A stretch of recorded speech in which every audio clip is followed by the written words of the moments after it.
Bonjour.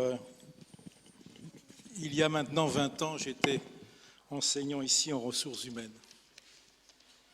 Alors je voudrais simplement, en quelques minutes, vous parler du croisement de concepts qui tournent autour de ce mot éthique, magique.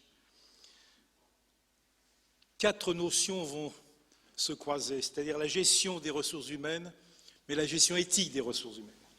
Puis je vais vous parler de sûreté éthique, de bien-être éthique. Alors, cette nouvelle notion de sûreté éthique vient, si vous voulez, au moment où les DRH, les gens qui s'occupent des ressources humaines, ont passé des années à maximiser les ressources humaines, les protéger, les former, éventuellement, bien évidemment, les évacuer. Mais malheureusement, le monde change et tant protéger l'ensemble des ressources humaines et des parties prenantes qui sont mobilisées dans l'entreprise, il faut maintenant s'en protéger. Il faut s'en protéger face à des conduites et des pratiques inéthiques. Sans commentaire, les abus, les fraudes, la corruption et tous les autres délinquances. Je ne vais pas vous faire le tableau des délinquances, il y en a quelques-unes qui traînent actuellement. La plus spectaculaire pour moi actuellement, c'est celle de l'équipe de course de Renault, où on fait des faux accidents. Puis des conduites inéthiques mais dramatiques, lorsqu'on voit 300 ou 400 paysans avec des tracteurs qui jettent des millions de litres de lait. Conduite inéthique. Alors, ce concept de novateur de sûreté éthique a pour but de donner à l'entreprise confiance dans la conformité. Alors la conformité, c'est un mot qui arrive actuellement. Au fond, c'est cette notion que toute entreprise doit se conformer non seulement aux règles du droit public, mais aussi aux engagements qu'elle a pris, c'est-à-dire tous ses engagements, ses promesses, ses valeurs, etc.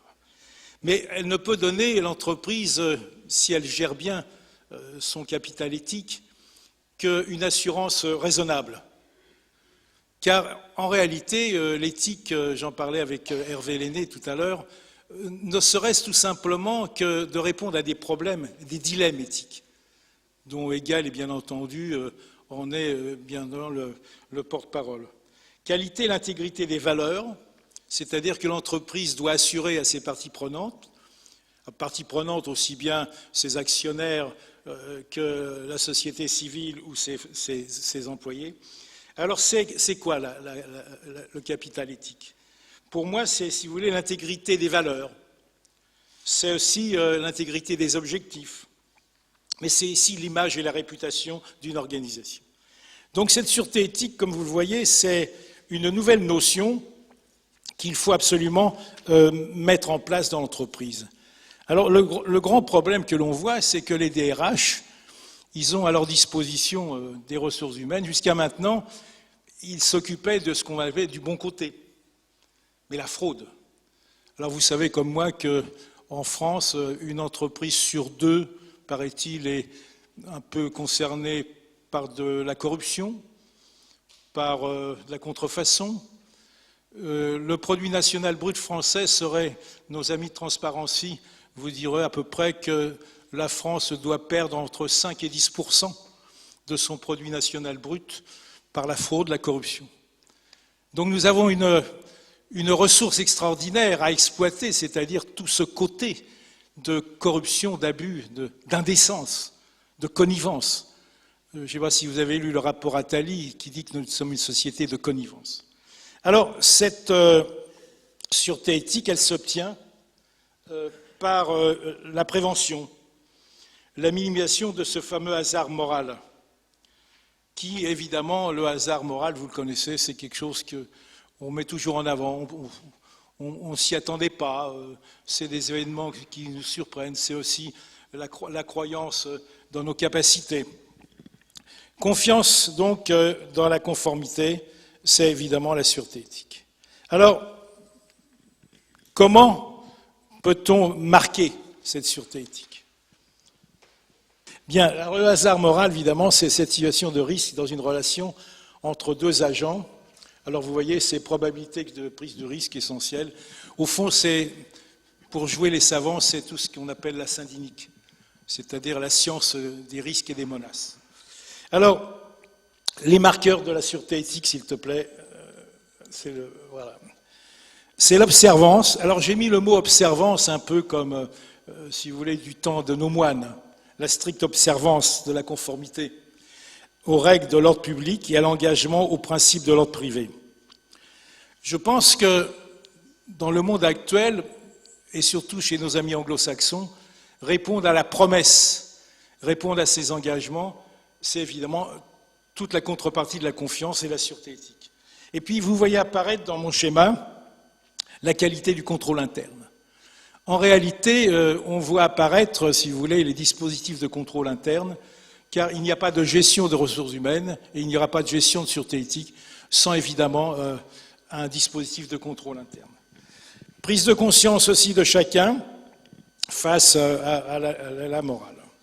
Voilà, je voudrais simplement vous montrer ce schéma qui, à mon avis, montre bien ce qui s'est passé au cours des 20 dernières années.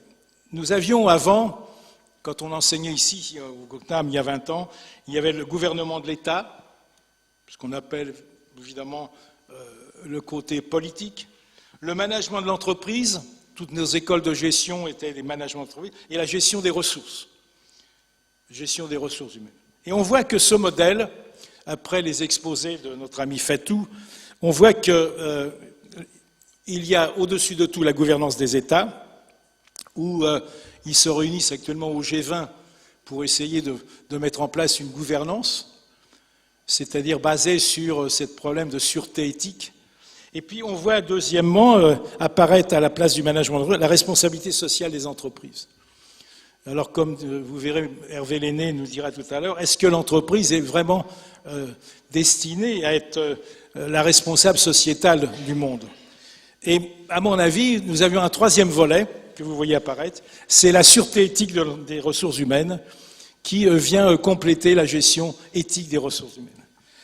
Et comme je ne voudrais pas être long pour que vous puissiez enfin aller prendre un café, je voudrais vous dire que cette notion de sûreté éthique vient se greffer maintenant sur un nouveau modèle qu'on appelle le bien-être éthique. Alors je viens de lire un peu le rapport cyclique, vous savez, de la Commission pour la nouvelle mesure de remplacer le produit national brut par le produit national, disons qu'on va appeler le bien-être. Et il semblerait que ce bien-être éthique que vous pourrez trouver dans la nouvelle définition du rapport cyclique, eh bien, donne 8 points particuliers, donc je vous signale tout simplement les termes, c'est-à-dire des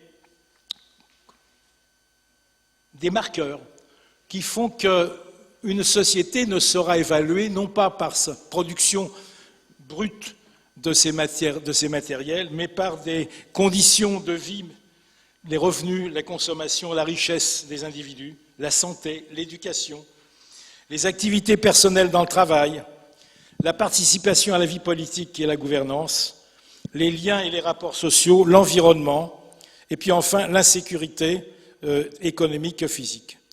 On voit donc apparaître que notre société, dans un grand mouvement de révolution éthique, va essayer de mettre en place ce bien-être éthique. Enfin, pour conclure, ce bien-être éthique, eh bien, il va falloir le mesurer et le labelliser, et on voit apparaître des normes, des labels, et tout à l'heure, Hervé Lenné vous parlera de la qualitique de notre cercle éthique des affaires. Et puis je voudrais aussi finir qu'on voit apparaître des nouveaux métiers, ou actuellement, qui sont encore indécis, des déontologues, des éthiciens, des responsables de l'éthique, des référents éthiques, des responsables de la conformité et du contrôle interne. Il semble donc que ce grand mouvement de capital éthique, sûreté éthique, bien-être éthique, va nous amener, je le pense, à créer une nouvelle discipline, des nouvelles formations. Et dans une école comme le CNAM, je pense qu'il est grand temps qu'on mette des chaires d'études sur l'éthique L'éthique va devenir, à mon avis, indispensable pour que nos jeunes ingénieurs, nos gestionnaires, comprennent enfin que être éthique, comprendre l'éthique comme être interculturel est essentiel à la vie de notre société. Merci de votre attention.